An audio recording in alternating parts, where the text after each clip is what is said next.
बाबरी मस्जिद के बाद अब निशाने पर मथुरा की शाही ईदगाह मस्जिद है। दोस्तों, आप देख रहे हैं हमारा यूट्यूब चैनल टैलेंटेड मुस्लिम्स, और आज की सीरीज़ में हम इस मस्जिद के बारे में ज़रूरी जानकारी देंगे और यह भी बताएंगे कि इस मस्जिद को लेकर आखिर झगड़ा क्या है, यह झगड़ा कैसे पैदा हुआ और इस झगड़ा को हवा देने में यानी आग लगाने में किसका बड़ा रोल है। आपको बता दें कि देश की करीब 100 मस्जिदों पर हिंदूवादी दलों की नज़र है। बाबरी मस्जिद की शहादत के बाद ही यह नारा लगाया था कि अयोध्या तो सिर्फ झांकी है, काशी मथुरा बाकी है।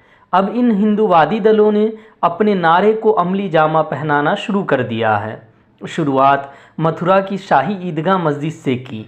उन्होंने यहाँ कृष्ण जी की मूर्ति स्थापित करने और पूजा करने की धमकी दी। ठीक वैसा ही माहौल बनाने की कोशिश की जा रही है जैसा बाबरी मस्जिद की शहादत के वक्त किया गया था। खैर, अब मकामी लोगों के ज़रिए मस्जिद को सपोर्ट करने से इन हिंदूवादी दलों का हौसला थोड़ा पस्त हो गया है, लेकिन यह हकीकत है कि ये लोग अपनी ज़िद पर कायम हैं और मौका मिलते ही बाबरी दोहराने की कोशिश करेंगे। आइए अब यह जानते हैं कि इस मस्जिद की तारीख क्या है और इसको लेकर क्या झगड़ा है।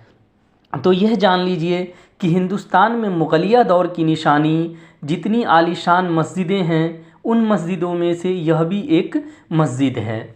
इसे 1660-1661 ईस्वी में अब्दुल नबी खान ने बनवाया था। वह मथुरा में औरंगजेब की ओर से फौजदार मुकर्रर किया गया था। यह मस्जिद लाल बलुआ पत्थर से बनाई गई है। इसमें 4 मीनार हैं जिनकी ऊंचाई 40-40 मीटर है। अब जानते हैं कि असल झगड़ा क्या है। तो यह इस तरह से है।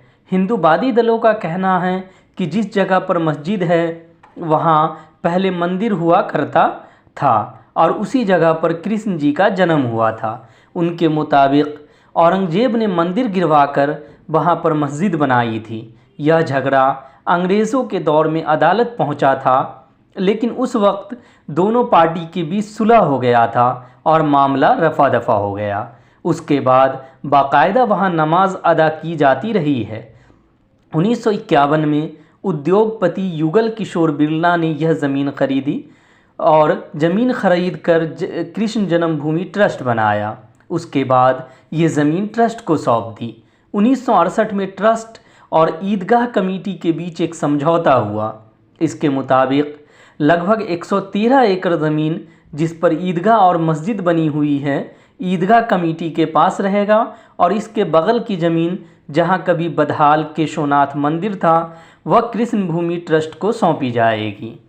उसी जगह पर अब शानदार श्री कृष्ण जन्मभूमि मंदिर मौजूद है, लेकिन हिंदूवादी दलों की नज़र अब ईदगाह वाली ज़मीन पर भी है। यानी उनको एक हिस्सा तो मिल गया था जहां अभी मंदिर बना हुआ है, दूसरा हिस्सा समझौते के मुताबिक ईदगाह या मस्जिद का था, लेकिन वो लोग चाहते हैं कि मस्जिद वाली ज़मीन भी उनको ही मिल जाए, पूरी की पूरी ज़मीन उनके हाथ लग जाए। इसके लिए वे लोग कई बार कोर्ट जा चुके हैं और हर बार कोर्ट में मुँह की खा चुके हैं।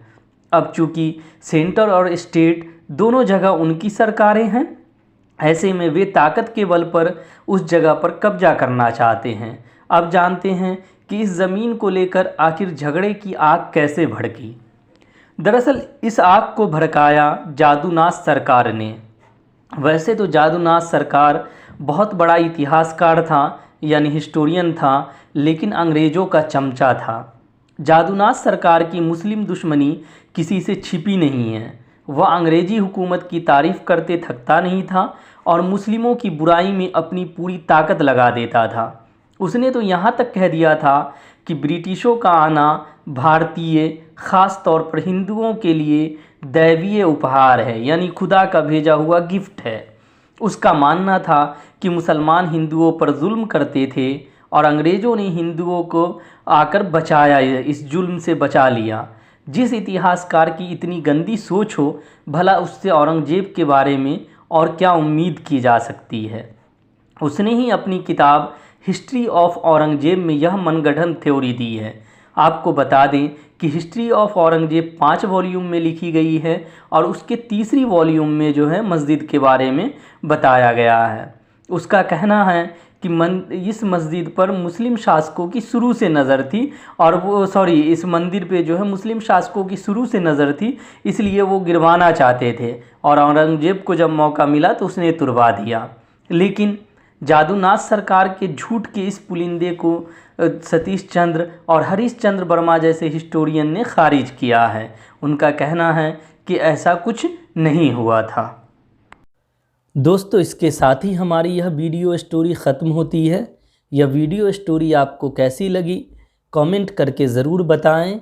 वीडियो को लाइक और शेयर करना ना भूलें।